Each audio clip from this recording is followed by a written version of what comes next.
Hello, anyone who's out there listening to Spruce Creek Farm.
Let's have a seat here.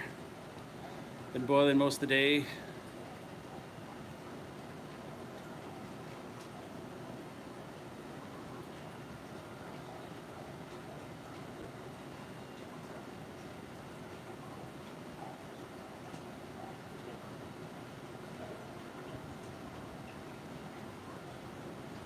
Got one person watching. Hello out there.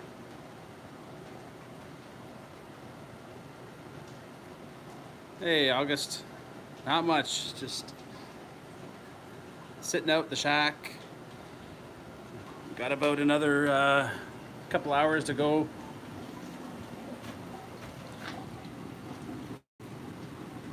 We burnt since I started today. Actually, no, this is since I started this afternoon. I've done 300 liters. I think we did about 350 this morning.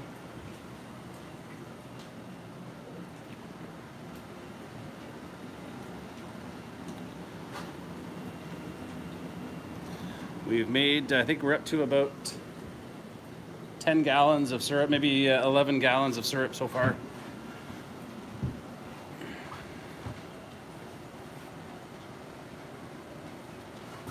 How many liters do I got left in the tank? Let's go take a peek.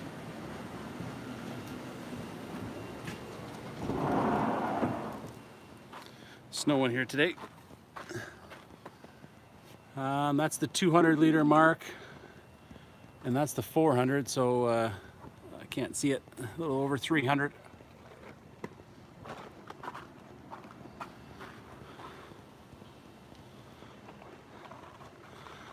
This is an expansion valve. If the tank moves when the frost comes out of the ground, this will allow it to go back and forth about 3 or 4 inches.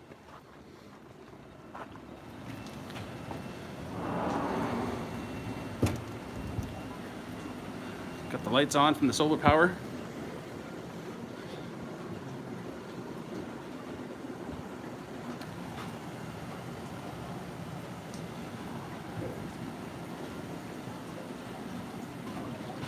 That's our speed, so we're running at about 2 liters per minute. And we boiled 303 liters since I started this. I think I started again around 3:30, 4 o'clock. I went and collected, I think I collected 500 liters.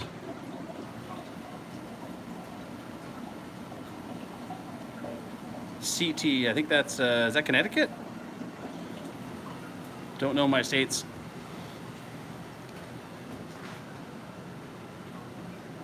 So far we've made, how much will that make? Well, it's divided by 40. So that's full of syrup here.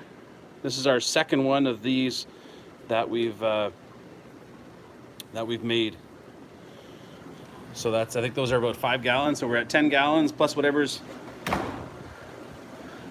in my my filter thing. You can see it's, you can see down there.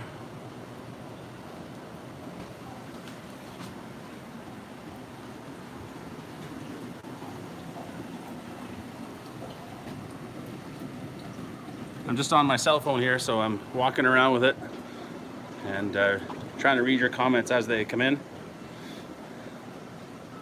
Probably see me here. There we are.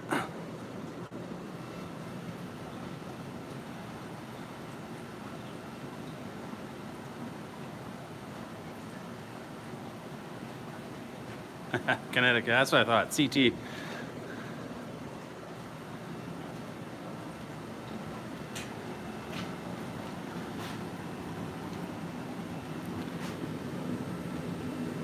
This is the sap that comes out of the first pan. Most of the evaporation gets done in this first pan here. And then it comes out the bottom into this float valve. So that float there kind of regulates. So if the volume will go down, you can see how it lets more sap in, and that fills up this float box and then comes out of here into the finishing pan.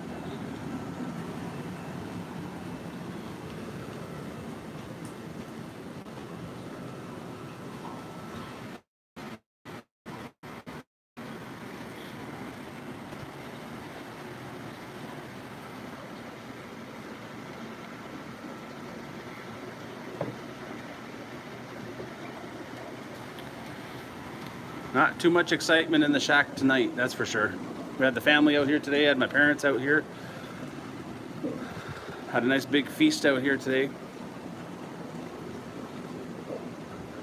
But everybody's gone home. The wife and daughter are gone home, parents are gone home.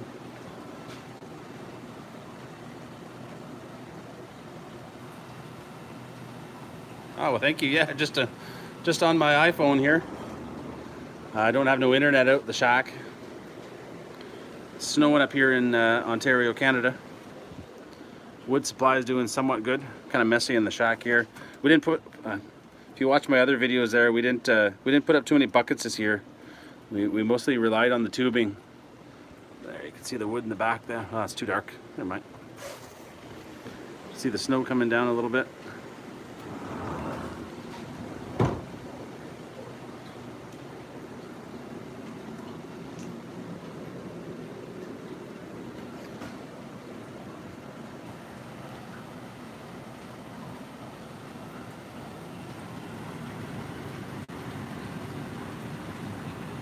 Imagine I dropped my phone in there. Oh my God.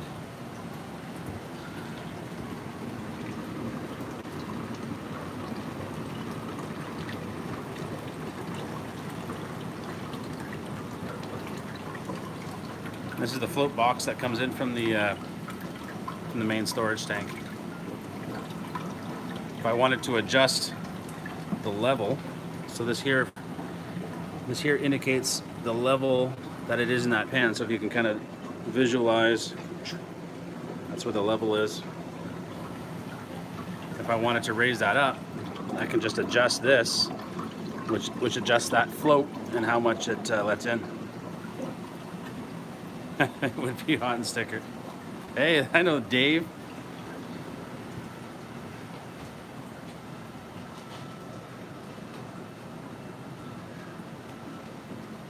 I guess you got my link.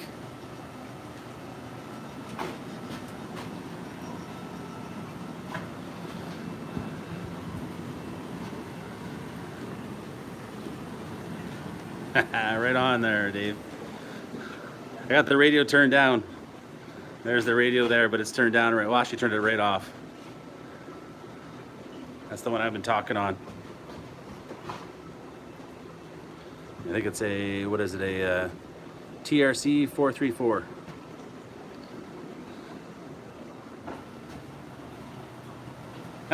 Oh, were you calling me?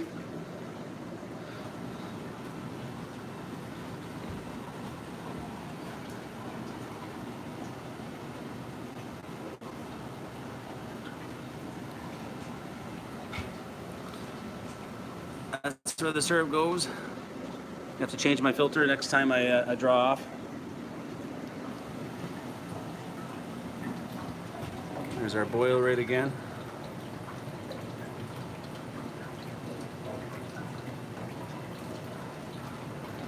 This unit, I got it from Amazon, and I think it was designed for some sort of coffee machine. That's why it has a little coffee cup there. I should put a little sticker with a maple leaf over that or something like that, and maybe replace that with a tap. I don't know. You can see the ash from my chimney. It all falls down on the snow. You can see it's all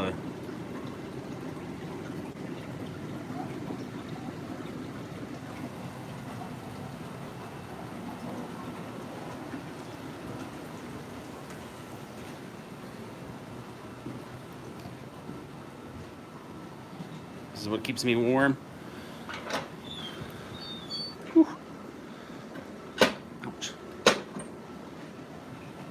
Old potbelly stove.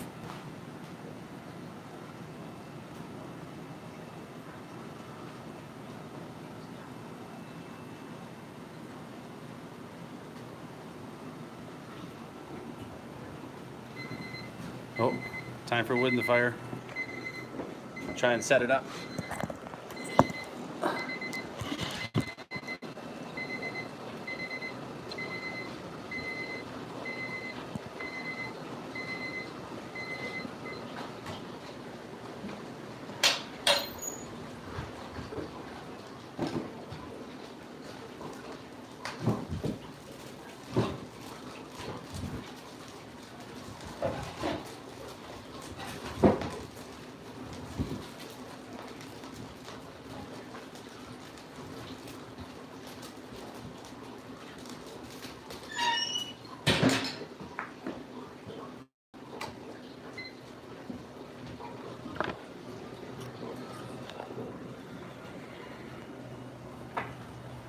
That beeping was this thing here. Goes off every 11 minutes.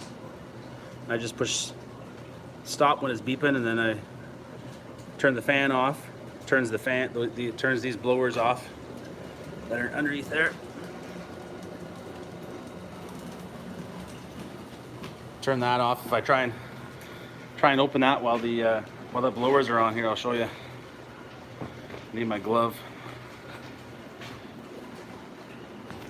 Wear the welding gloves. That's what it looks like when the fan's on. That's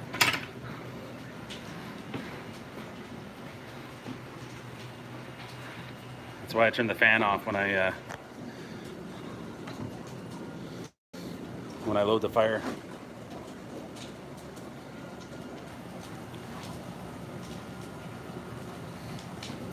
Gotta wait for this to temperature to go up to 7.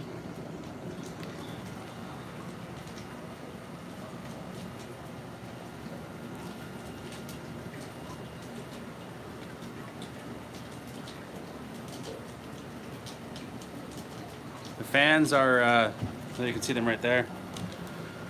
They're the CFM. Geez, I don't know. They're the fans off the top of the gas water heater, the vents off a gas water heater. It's 2 of them, and they just using an exhaust pipe, they curl up and go directly under the fire.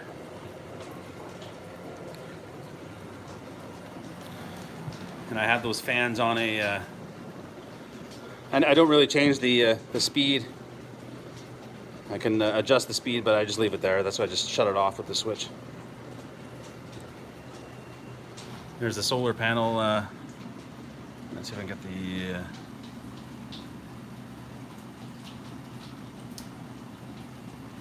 So there's my. I'm still putting in 7.7 volts.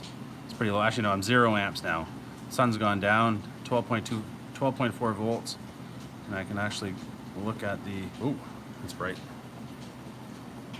So for the day, I generated 0.7 kilowatt hours, and 4.44 for the month, and total of 7.8 kilowatt hours. Gives me some other information.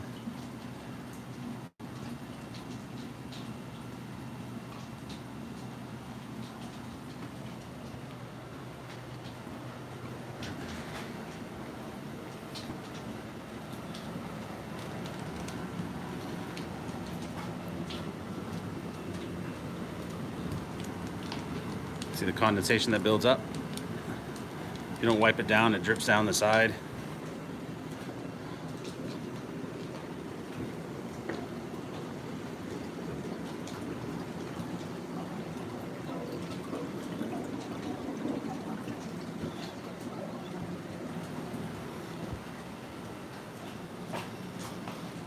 Now we wait another 7.5 minutes.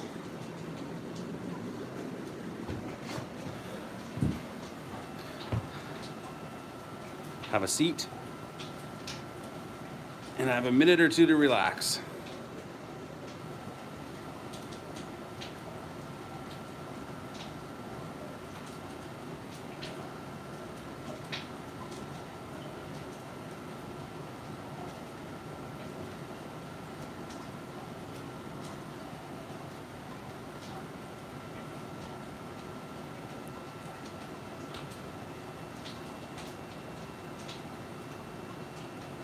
Well, I guess you haven't seen that yet, eh?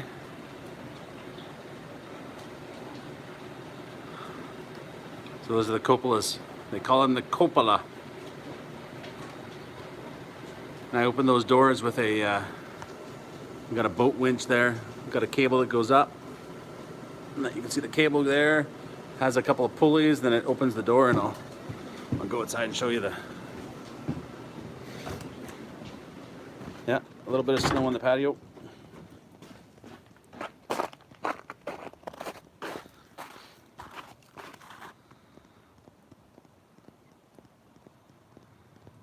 You can tell when I put wood in the fire, you get that black smoke coming out for a little bit. Then it goes clear after once it gets hot.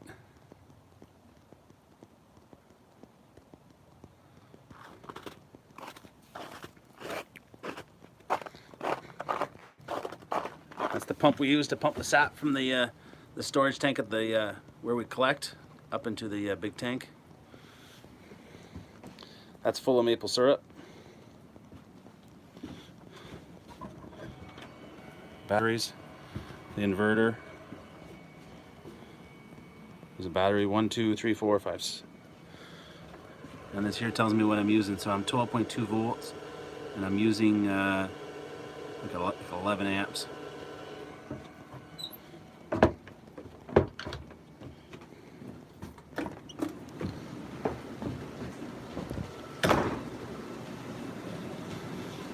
Once in a while I gotta go up and check to make sure I don't have any foam. Sometimes this will foam up. I have some stuff I put in to keep the foam down. Sap comes in from outside into here into the float box, goes through that connector, comes in this side here, and then it'll start boiling. It'll start coming down this channel, and then there's a hole at the bottom there that goes over there, comes down there, goes across there. There's another hole over there. It goes across over that side. Comes along over there. And then it goes into the float box. Comes out the bottom here. Into this float box. And it controls the level of this pan. There's two separate pans, so it controls the level of this pan. So it comes, that floating pontoon there, whatever you call it. Keeps the sap at the right level. Comes out here and into there, into that pan. So this pan's only like here, 3 gallons in a year. Yeah. I remember when I first started, I boiled all day long, and I made 2 mason jars full of syrup. Man, I was proud of that.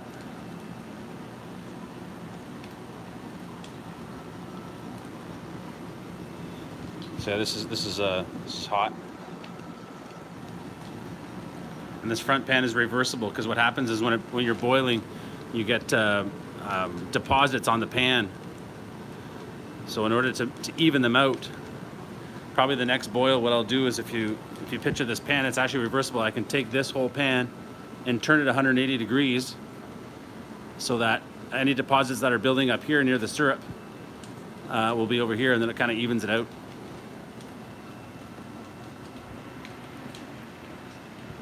So I don't know if you can see it, if you can picture it. That I take the thermostat off, sorry, not the thermostat, the thermometer, and that valve off, and I would put it over on that side, but I would spin it around. I think they call that a reversible pan.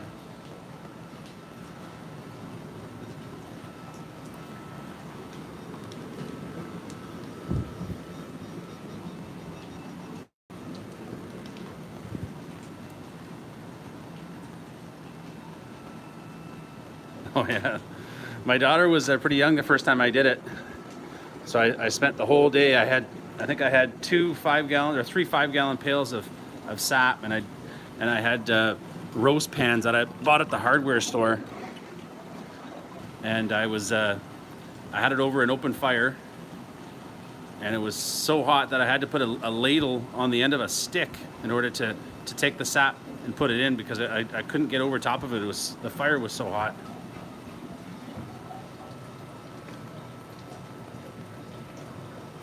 $338 liters. About another hour to go.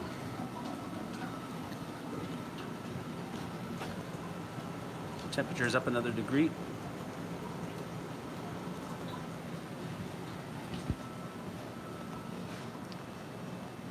Hey Dave, go hit that thumbs up button. Anybody watching, hit the thumbs up. Why not?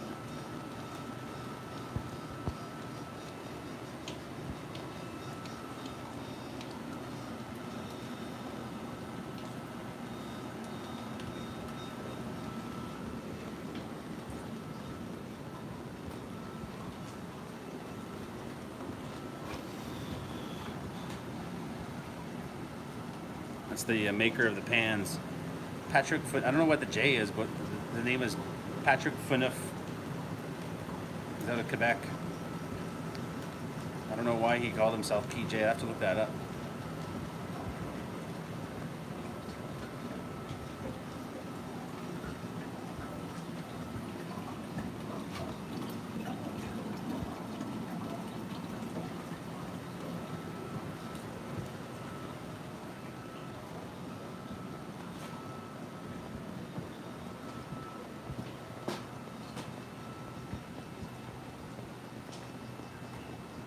Yeah, the preheater.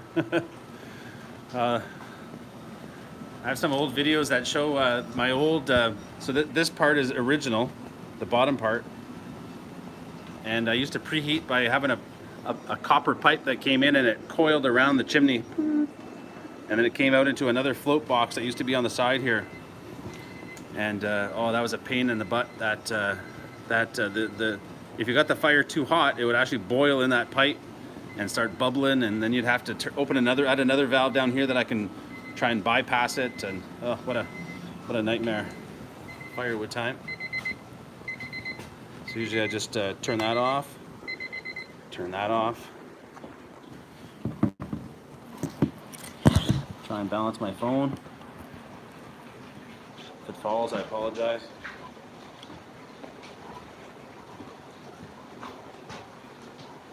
Gotta put on my welding gloves.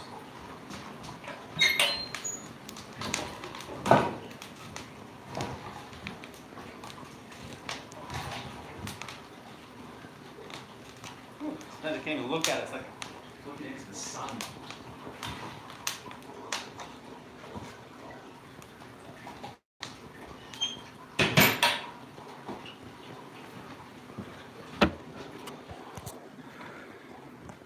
Turn the old fan back on. And start the timer. Counts down another 11 minutes.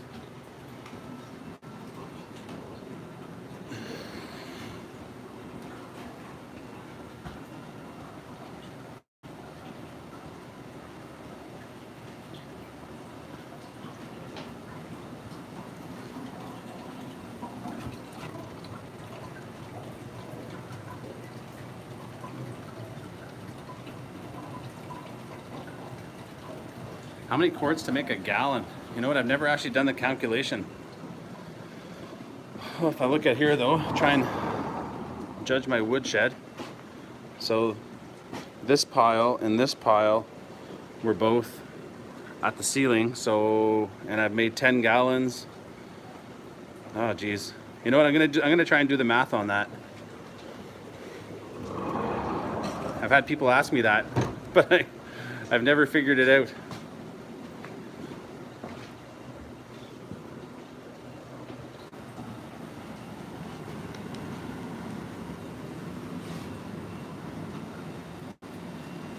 For the whole year, well, last year we did this whole woodshed.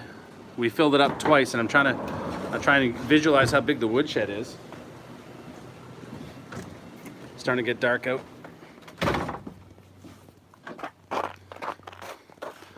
So here's the shack. The woodshed is that,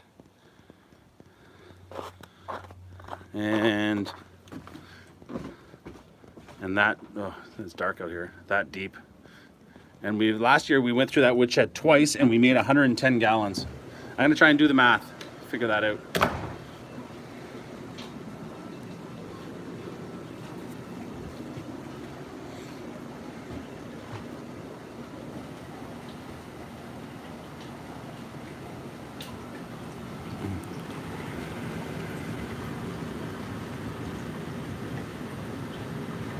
And once it comes out of that, I think I was talking earlier about the float box. So once it comes out of this float box, comes in there, and you'll see there's three different compartments. So it comes in the bottom here, goes across there. There's a hole in the bottom, goes into here, comes back this way, and over to there. And that's where you can just see the stem of the thermometer there. And so most of the syrup starts to develop in this last compartment right here. You can almost see the different the difference in the bubbles when it starts to get closer to syrup. It kind of gets these more foamy.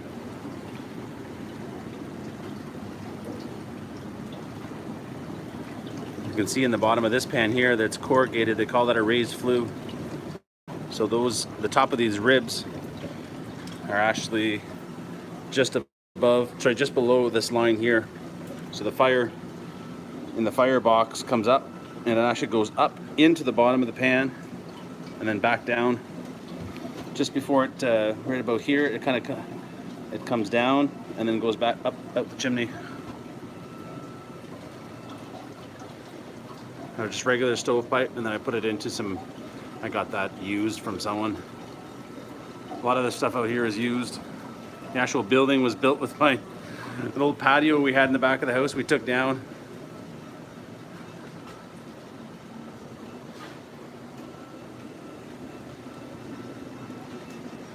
You can see the just above the burn zone. It pretty much stays, depending on what type of wood you burn, it just stays there.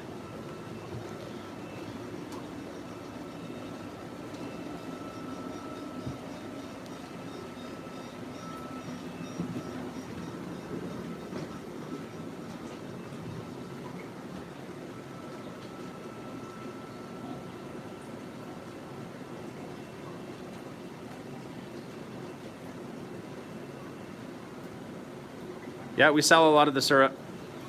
We just word of mouth though. Last year we did a few markets. Hey, Georgia, is that how you say your name, Georgia?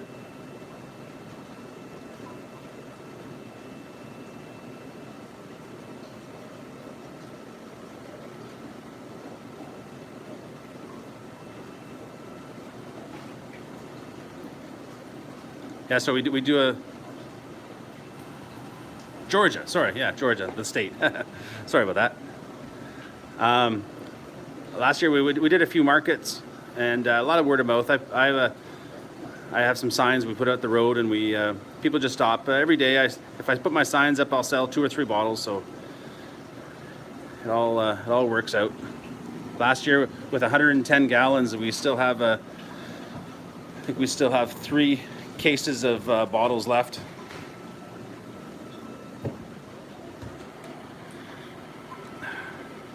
Sit down for a minute.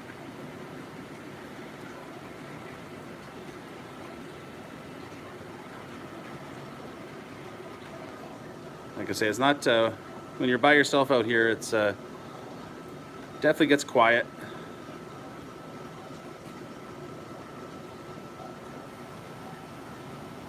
That's why I installed this.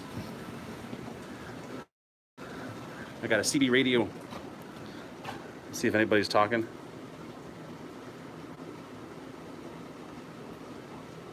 It's a local club of guys that.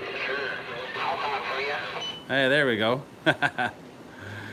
That's one of the guys who's watching right now. That was him who just called up. He lives about 15 miles away. And turn that off. I get a bit of noise. It's my entertainment for sure.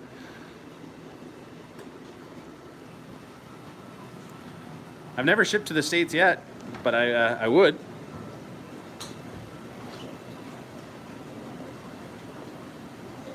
During my last, my last one, I think I made, the last time I streamed, I made one of those. I can't see it. So a 5-gallon, just a regular pail, I made that. So this is my second one. I did this one today. So I made one of these yesterday. I made one today. And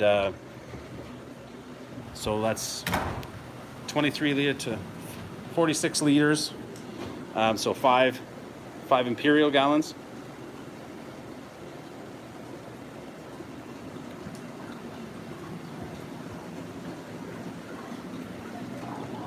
This here is a temperature set. This thing came with a temperature sensor. But oh, nice, 10 liters. Good. What are you boiling on?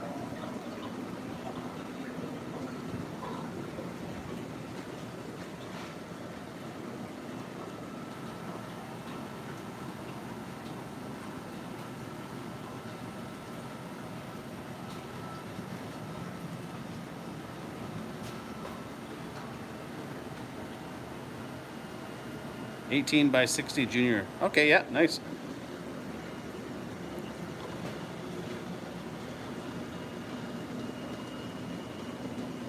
Lapierre, yeah. Oh, I got my, speaking of Lapierre, what did I do with it?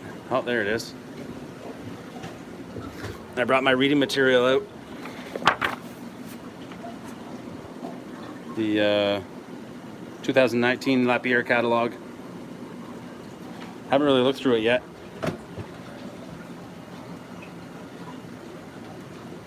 So much nice stuff in that. So much stainless steel and money to be spent in that catalog. Try and stay away from it.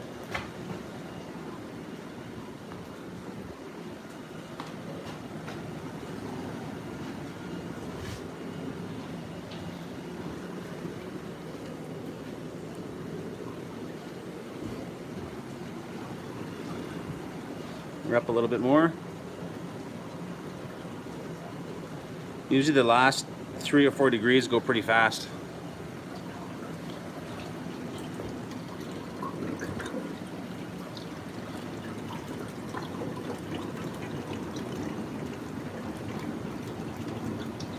I got it off Amazon. I'll try and find the link for it again. I had another, someone else asked me about it, and they went out and bought one too. So I'm not sure if they've started using it this season, but it works pretty good. This year, last year I had to take it off and rinse it off. I think it gets sticky from the sap, and it stuck, so it didn't read it. How much? I think I paid.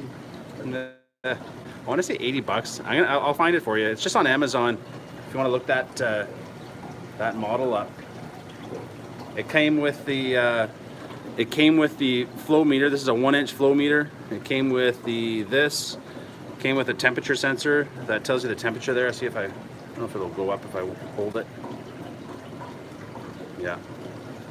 Came with a temperature sensor and a shut-off valve, because I think this is used to dispense water for like coffee machines. So you can actually somehow on this thing you can say, oh, pour me 2 liters of water, and you say start, and the valve would open. It would pour 2 liters of water and shut off. I just don't use the shut-off valve, and I just measure the how much I boiled.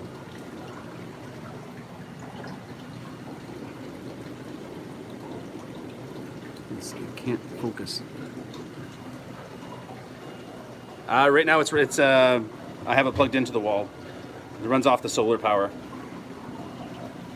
Just got a box there. I guess if you figured out, I don't know what the voltage that is. You could probably run it off batteries if you knew what the output was.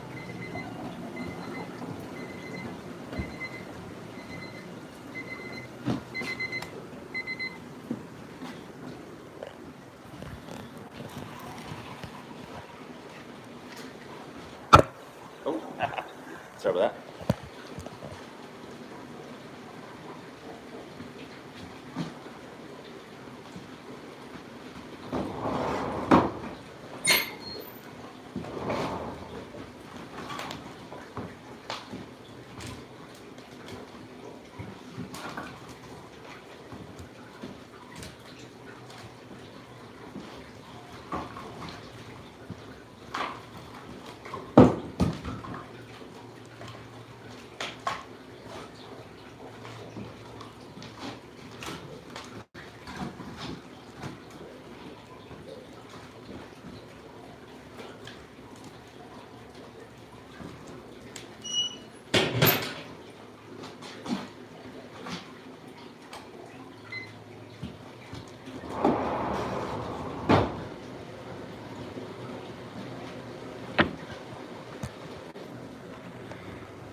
Grab a few pieces for my it's weird in the shack here.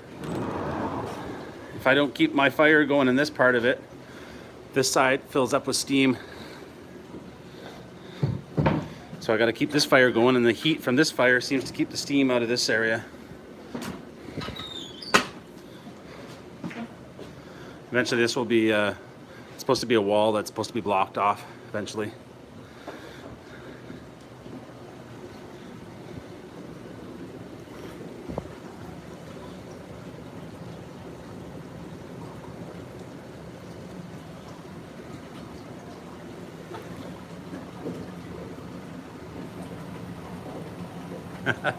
Well, thank you very much. Yeah, I like it out here too.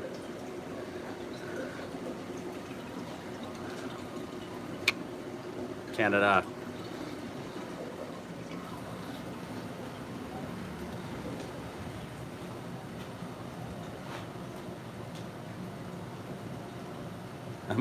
Money cave.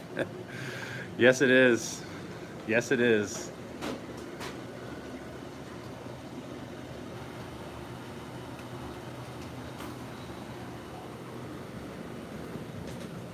These are my hydrometer.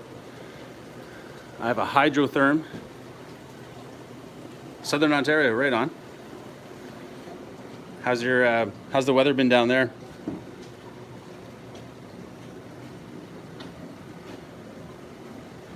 Focus.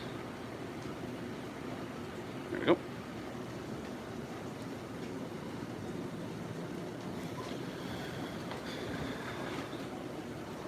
Yeah, it was nice here today. Just started snowing in the evening, just a little bit. Yeah, I collected about 550 liters today. That's why I'm boiling tonight. I'm trying to get rid of it there. It's supposed to freeze up for the next couple of days until Wednesday, I think. So I'm trying to use up as much as I can so it doesn't sit all week. This is my 1 cup. This is the 2 cups I use. This one's a hydrometer. That one's a hydrometer, and that one's a hydrotherm. know if everybody's used these. I kind of use both. This one has a little in the center. It's like a thermometer, so when you put it in the hot syrup, it compensates for the temperature of the syrup.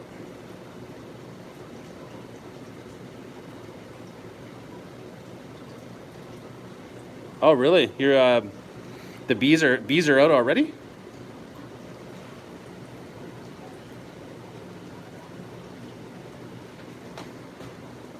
And this one's a hydrometer. So this one just floats. You gotta have your temperature just right. Hot syrup on the top, cold syrup on the bottom. It'll just float. And if it's at that level, it means you got your syrup is at the right density. And this one here, it floats, and you have to, that temperature sensor in the center, that thermometer. Yeah, I like the hydrotherm for sure. I've broken a few of them already.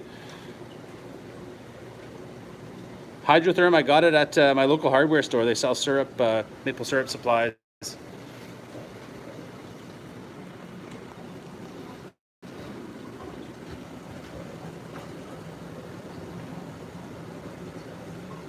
We're getting close.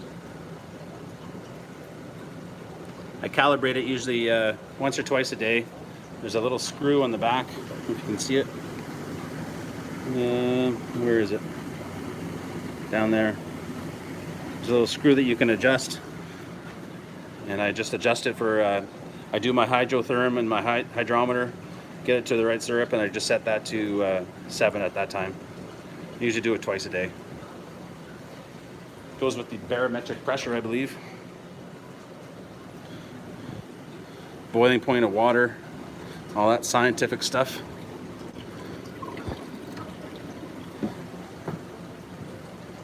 You can see the fire in between the pans. I'm just gonna try and adjust it a bit, close it up a bit, but nothing comes out of it.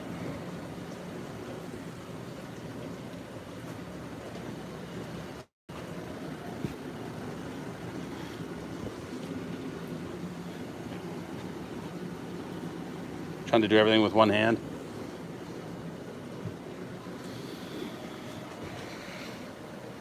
I'm gonna try and keep it live until I do a pour. You can say that lasts, it should be another 10 minutes, I say, my guess.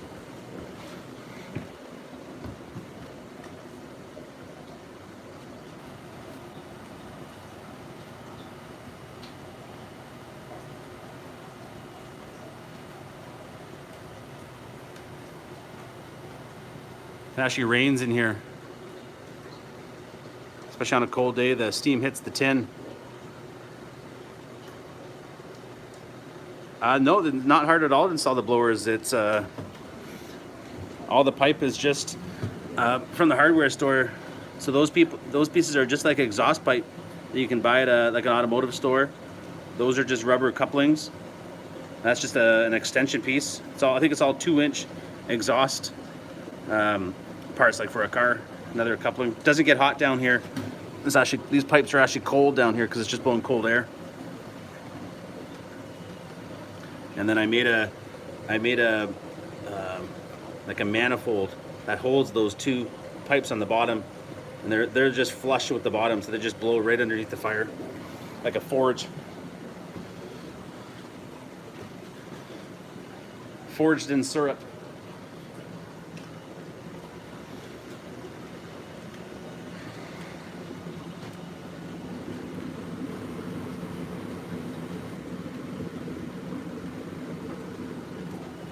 It's been, I checked it yesterday and it was 4%. I thought maybe my, oh, what are they called? The ones with the light. Oh geez, now it's escaping my mind. The one where you put a drop on it and you look at the light.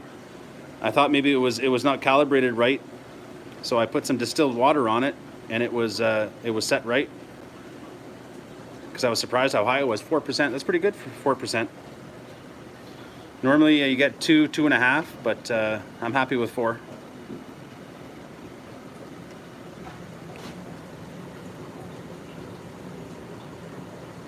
Yeah, 3.75, that's good. Be nice to have a reverse osmosis and get it up to 6 or 7. Remove a lot of the water, less firewood, less time.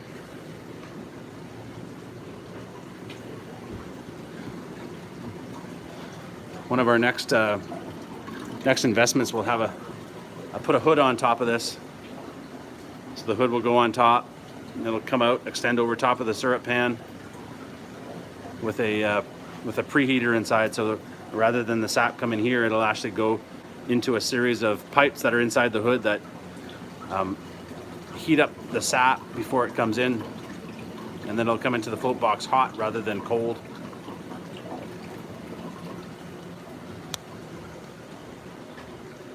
Oh, how did I do that? That's me. How do I switch here now? I don't know what I did to switch it. Oh, there we go. There we go.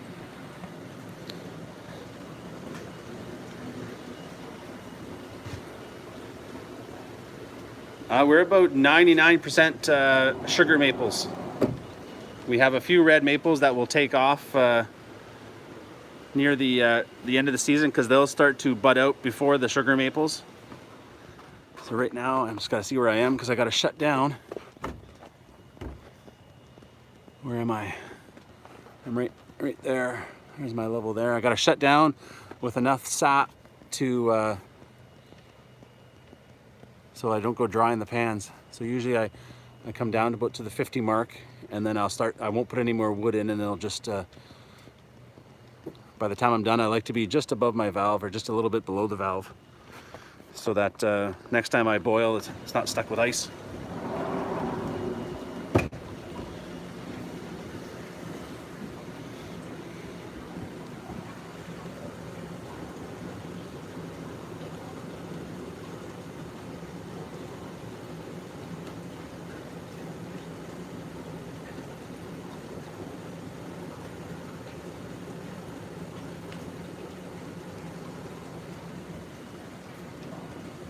Almost there.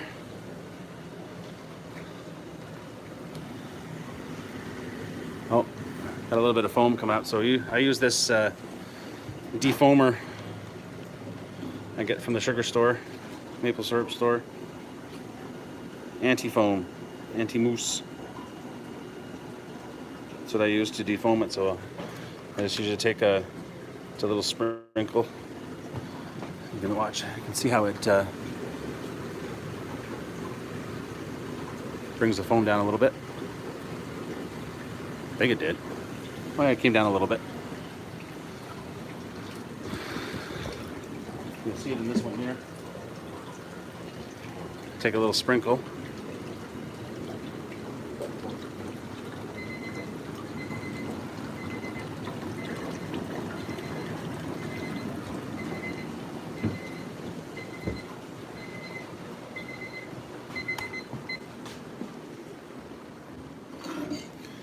Try not to drop this time.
Getting close.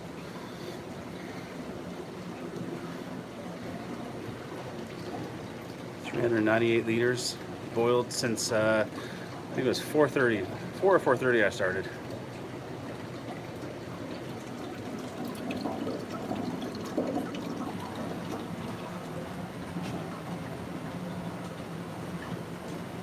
I always forget to drain this At night, if it's going to be cold, you got to close that off, and there's a little screw that you undo on the bottom, and it drains that out. I've come out, and this has been frozen solid with ice. You can already see I chipped off the top.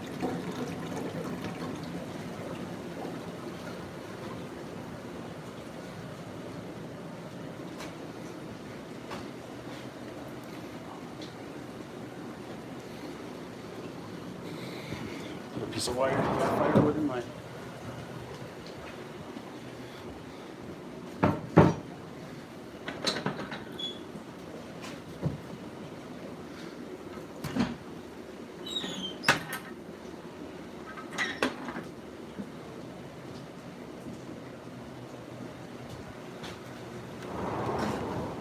Did I what?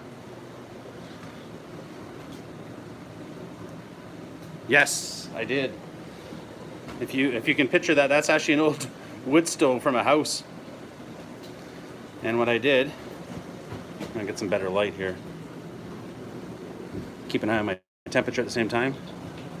So the back of that original wood stove was right here. So I added on this piece here, and underneath there, added the legs in the back there. So it used to be two doors in the front that opened up like a wood stove, but those doors got it boiled, and they got so hot. There was a picture of a log cabin on the front, and it would just glow red hot. So I built this door here. I made my own little latch system there that keeps it locked. You can see it, kind of dark in here. So that kind of just locks shut. The little tabs push the door tight. But you can see right there, that's my problem. I have to fix this here. Is that it gets so hot, there's no insulation just in that little part there, and it eats away at the steel.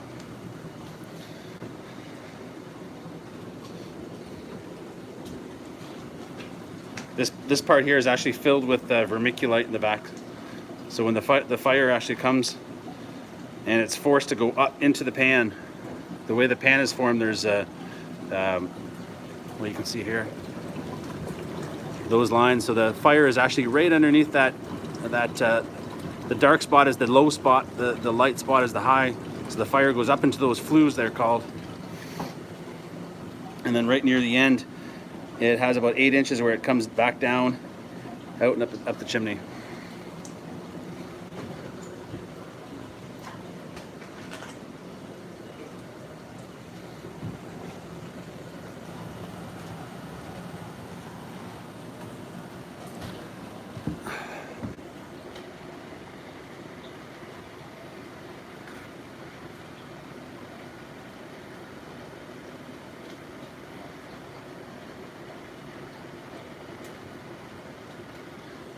What do I do besides farming and syrup? I work in IT. I sit at a desk all day long in front of a computer. So this is my this is what keeps me sane.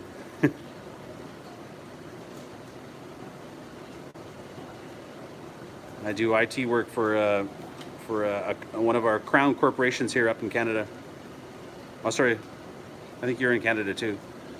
For our postal service, I work for a company that takes care of the postal service in Canada here. All your track a package and track and trace, all the computer systems that are in behind that, I help maintain those.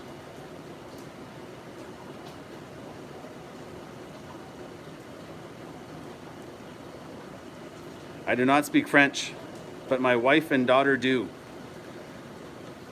My wife is Franco-Ontarian, but I'm from Northern Ontario, so I do not speak French. We are close to the Quebec border, though. There's a lot of French in the area. Ottawa's a bilingual town.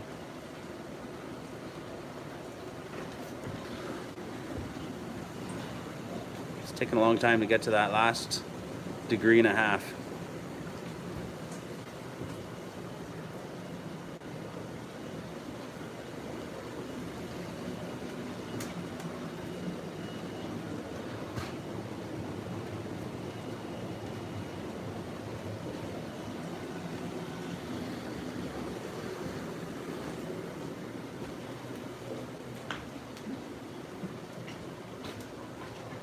That's the outdoor temperature. Indoor 16. Oh, letter carrier. Hopefully you stayed away from the dogs.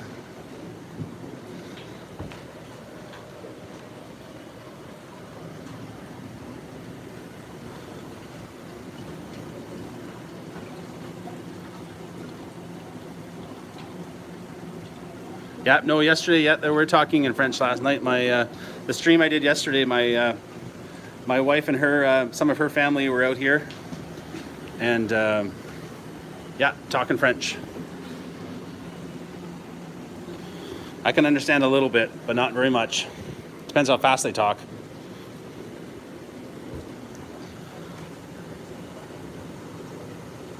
Almost there. I usually wait for the tip of the needle to be on the other side of that big black line.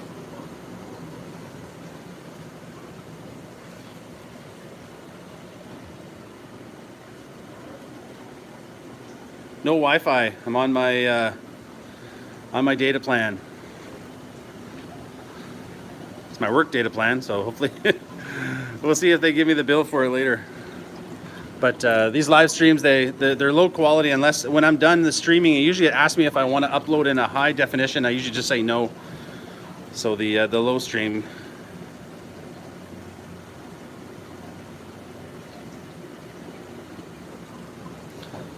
There we are, a little bit higher, so I'm gonna take my cover off.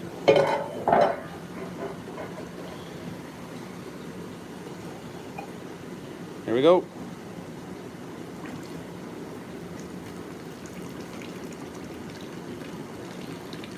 I don't like going too fast.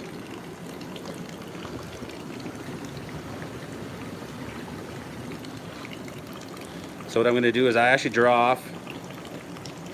I draw off until the temperature actually comes down to about 3 degrees. And what that does is it kind of makes the right density in there, because you can measure it here and it's good. But then when you measure it down there a little while later, it's actually too thick. So I kind of I just balance it out. But at the end of the day, when that fills up, I'll start measuring out of that. And if it's too thick, I'll add some lighter syrup. And if it's too thin, I'll wait a bit. IT guy that welds, yeah, that's I learned from my dad.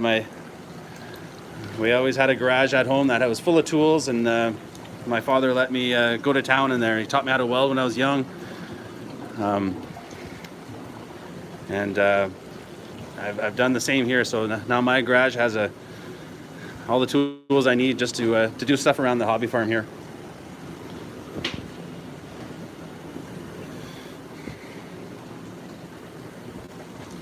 Sometimes that you can see the temperature is actually going up. That's because there might be, so when I'm drawing off, everything's moving like this. So if there was a bit of hotter syrup over here, that's slowly moving towards my thermometer, which my thermometer kind of goes down, and the actual tip of the thermometer is over here.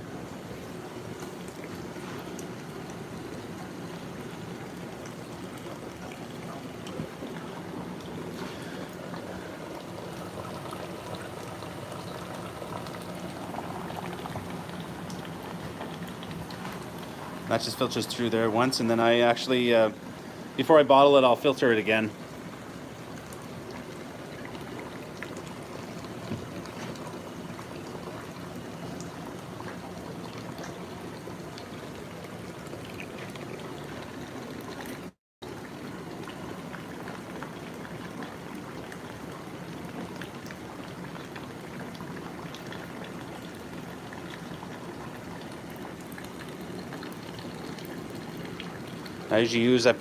I usually put 2 pre-filters. So there's 2 filters here. There's the pre-filter, and then this Orlon filter. And I usually put 2 of these, and I remove one of them after a few pours. One of the pre-filters, it gets clogged up with what they call niter. So I put another one in, and I usually do about 3 pours, or 3 to 4 pours on a filter. See it slowly going through there.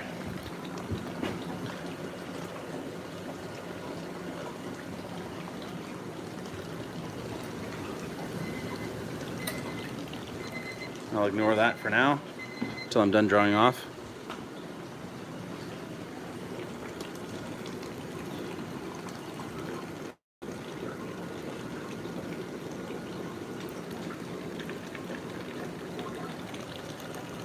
Temperature's still up there.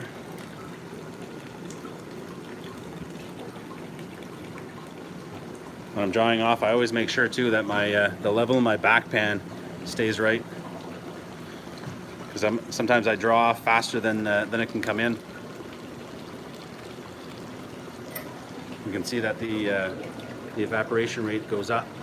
Well, it's not really evaporation; it's because I'm drawing off, so everything's kind of trying to fill the void that of the syrup I'm taking off.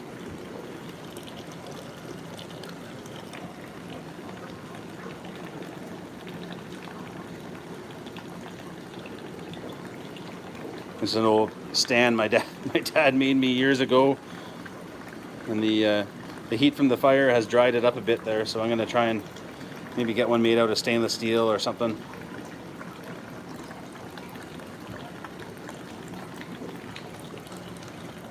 The temperature's starting to drop down a little bit. That's because the sap, the less concentrated sap is starting to move through the pans. It comes in, it's pushing in, it's starting to get closer to the thermometer.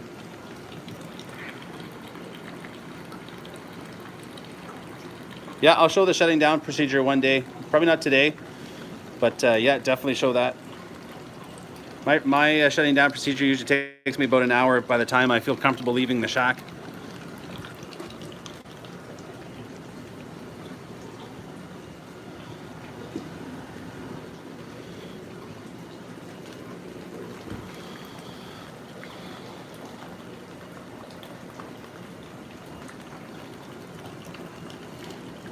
You just start to slow it down a little bit too when the temperature starts to drop.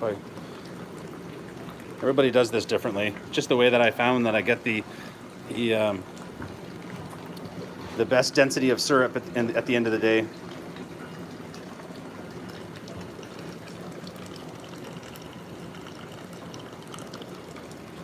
Since the thermometer is actually over here and the syrup is moving that way, so even though the temperature here is lower, you're still got hot syrup over here that's still coming out and down into there.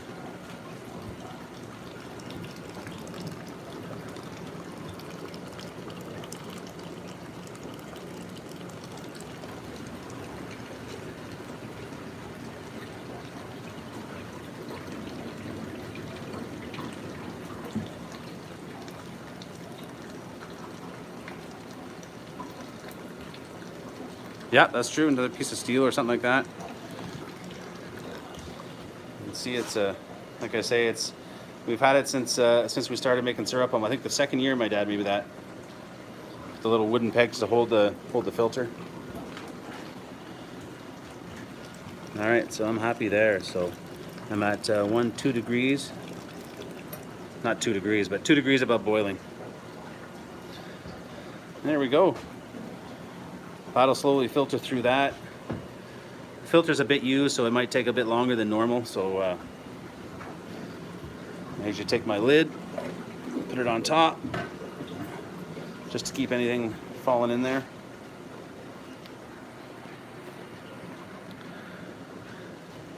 And that is making syrup at Spruce Creek Farm.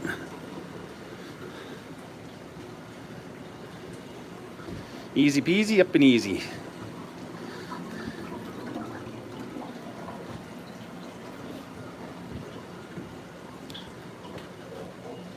All right, everyone. Well, thank you for watching today.